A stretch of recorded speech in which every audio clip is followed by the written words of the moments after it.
BRAŠOV, also known as Kronstadt, also known as Corona, also known as Stalin? Constant pressure often leads to serious damage with long-running effects, but sometimes when everything goes right and no excess is applied, you get literal diamonds. The same can happen to cities as well. Positioned on the outskirts of a big, long-standing empire and held in constant tension by the neighbors' expansionist ambitions, a city will sooner or later start to develop a strong military and economic tradition in order to survive. The city we'll be discussing in this video, BRAŠOV, found itself in a similar situation. You can find BRAŠOV by pointing at the center of Romania. With a population of 230,000 people, it is the 6th largest city in Romania and serves as the seat of the stunning county with the same name. BRAŠOV is situated at the foothills of Carpathian Mountains, which is strikingly apparent from the drone perspective, but also because there's a giant mountain right in the center. About that later though. The history of BRAŠOV is tightly related to the historical region it inhabits, the field with anemic hickey enthusiasts, Transylvania. In the 12th century, this subcarpathian territory was under the rule of the Hungarian kingdom. The region is very rich in resources, and naturally, Hungarian kings wanted to make good use of them and develop Transylvania. For that, they invited Germans to live here, as they were known to be a very skilled folk, good at building mines, cultivating the land, and erecting towns. These Germans ended up being named Transylvanian Saxons, even though they were from all over the German-speaking world. In German, Transylvania is called Siebenbürgen, or the Seven Castles, referring to the initial 7 big towns erected here by the Germans. One of these towns was, of course, BRAŠOV. So these facts should explain why the old part of the city has such a distinctly Germanic character, with its compact and dense layout, narrow streets, fortifications, anxiety-inducing eye-shaped windows, a Gothic Protestant cathedral, and a big marketplace in the center. The city goes by many names: BRAŠOV in Romania, Brezov in Hungarian, Kronstadt in German, and even Corona in Latin, and no one knows for sure why. The Romanian name BRAŠOV is thought to derive either from the name of the nearby river Bârsa or from the Slavonic Baras, which meant fortress. The Latin and German names obviously mean the same thing, the crown city, and they are even more mysterious in origin. Some believe the names come from the Romanian and German words for juniper. Others point to a legend about a Hungarian king who allegedly buried his crown under a tree somewhere in the region, said something in Slavonic, and then the city got both of its names from that saying. Needless to say, the convincing power of these theories is questionable, and the etymological problem of the city still stands. At least the city's coat of arms is more straightforward. It's a crown atop some tree roots. The crown comes from the name, while the roots represent the other towns of BRAŠOV county. The city had yet another name much later in its history: Stalin. Not Stalinburg or Stalinești, just Stalin, in honor of the great genius of working humanity, Joseph Vissarionovich Stalin. The city bore this name, obviously, during the communist era of Romania, between 1950 and 1960, but it was thankfully changed back to BRAŠOV during the USSR's de-Stalinization. No pun intended. Let's focus now on the positive and beautiful part of the city, and there's a lot to focus on. A quick disclaimer though, I'll primarily be covering the old part of BRAŠOV, since it's the only part I managed to explore in my short visit. Every European city has a big cathedral at its center, so let's just get that out of the way. This is the Black Church. Just be in the city center and tilt your head up a bit, you'll find it. A stunning Lutheran church in the late Gothic style. The Black Church is one of the few examples of the Transylvanian Gothic, and also it's the largest Gothic church in the whole of Romania. In fact, it's the biggest Gothic structure east of Vienna. East of Vienna is my new favorite euphemism for Eastern Europe. The construction of the church began in the late 14th century, during a period of economic prosperity for BRAŠOV. However, the church wasn't completed until 1514, when the bells and clock were finally installed. The lengthy construction process was due in large part to the Turkish invasion of the Habsburg Empire, which disrupted plans and led to the simplification of the design. For instance, the tower was originally intended to be taller. The name of the church, the Black Church, comes from the significant damage it suffered in the Great Fire of 1689, which left its walls darkened by smoke. Or is it? No signs of fire damage have ever been found in the walls, so some believe the name didn't come into use until the 19th century, when air pollution caused by rapid industrialization gave the church a blackface. No signs of fire in the walls, but there may still be something inside. The church was built by Bulgarian craftsmen, and there's a cool local legend that a German child was constantly annoying them about the construction. The Bulgarians had a totally reasonable reaction. They pushed the child off the tower and then immured his dead body into the church's wall, which is supposedly still there.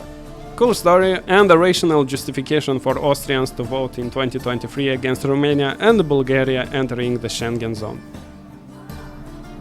Let's go from big to small.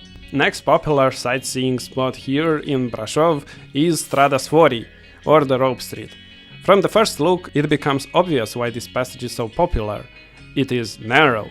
In fact, it's the narrowest street in Romania and the third in Europe, having a minimum width of 110 centimeters and a length of 83 meters. Looking at it, you might think that the alley where your plug is performing his duties is narrower than this, yet the only visitors it gets are you two. But that's because it's exactly that, an alley. Strada Svori is a street, with name and all. But at the same time it has no numbers, since there are no house entrances on it, which kinda conflicts with the definition of what a street actually is, so yeah, it's complicated. Its existence is attested from the 17th century, and it was meant to provide the firefighters a quicker passage between two important streets. As you already know, the city had its portion of fire tragedies. Over time, an urban legend about the street was born, that thanks to its concealing nature, it became the meeting spot of forbidden lovers, and any couple that will kiss here will remain together for life. What a convenient legend for a tourist attraction.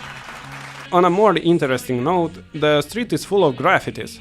Cool drawings, love signs, cheesy poems, a bunch of Instagram tags of people who really think that someone will go out of their way to search them, the best thing ever, some meme references, but also surprisingly not that many among us, as 3 years ago the walls were filled to the brim of the small astronauts.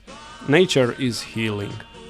Although abundant, the graffitis on the walls are not welcomed here, and everywhere I've looked, the paints and writings are completely omitted from the tourist guides, or barely mentioned with negative connotations, saying that the tags and by extension the graffitis are destroying the authenticity of the street.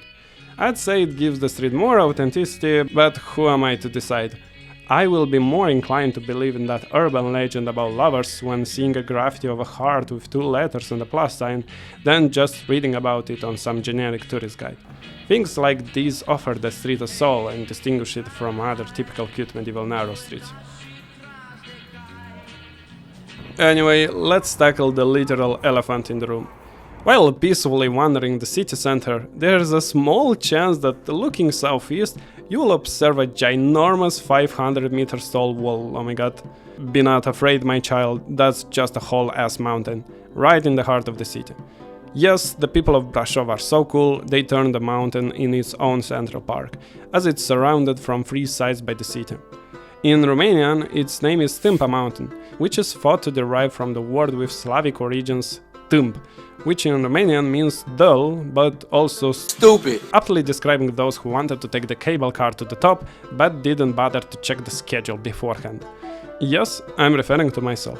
On top, however, you will find a restaurant, meteo station, 6 letters spelling the name of the city, very original, along with a fantastic view. But these things weren't always here. In fact, right on top of the mountain, there used to be a fortress thought to be built by the Teutonic Order in the 30th century. A very strong one, as it resisted several Tatar invasions during the following century, but maintaining it was a challenge. As you would imagine, it's hard to constantly bring resources to the top of a mountain. I guess they were always missing the cable car as well.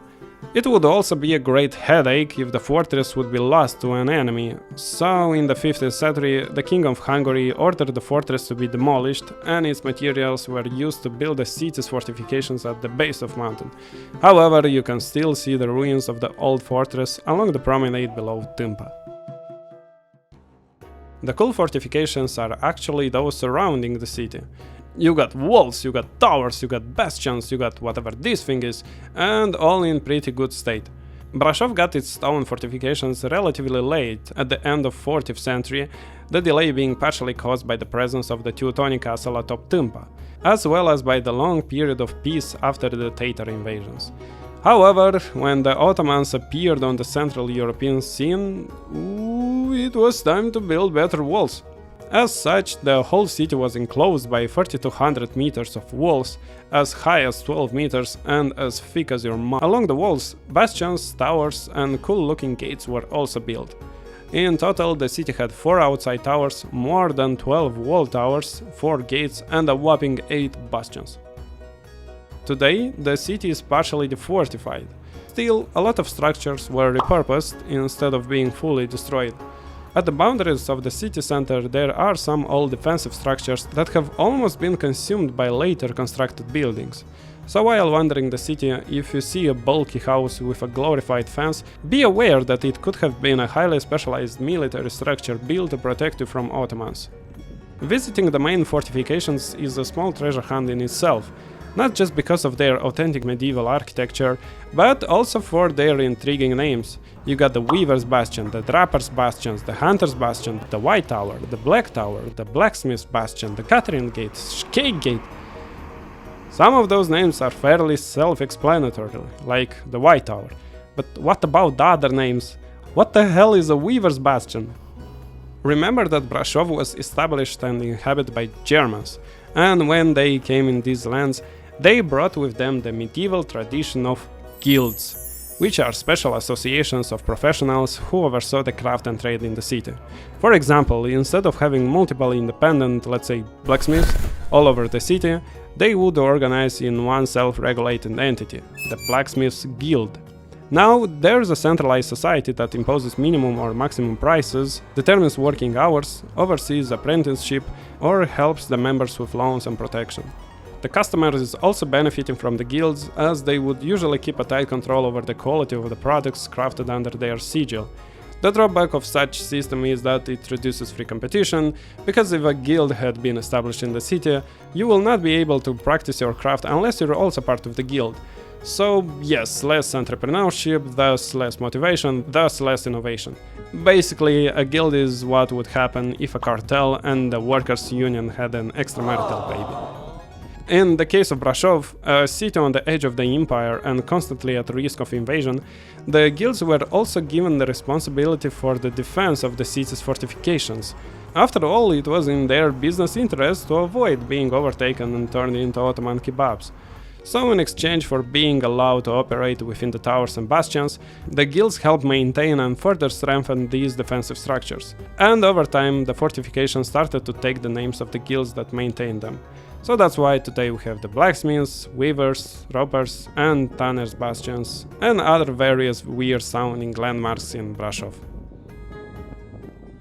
There is a lot of cool stuff outside of the city as well.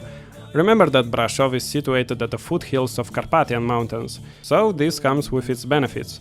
It is surrounded by huge areas of natural Transylvanian beauty. Thousands of Romanians come here to ski every winter and hike every summer, and you should too. The people here are awesome and hospitable, and very polite apparently, as even their vandalistic acts are censored. That's all I had to say. If it wasn't still obvious from the whole video, BRAŠOV is a cool city I wholeheartedly recommend you to visit, so go visit it. Walk through the narrow medieval streets alongside medieval buildings, take the cable car to the peak of Tâmpa mountain, buy some ice cream and go touch some Carpathian grass outside the city. But before that, please, for the love of God, consider subscribing to the channel as well as liking and commenting on the video if you really liked it. To make this stuff takes a lot of energy, time and resources, so any kind of support from you will be highly appreciated. On this positive note, stay curious and until next time.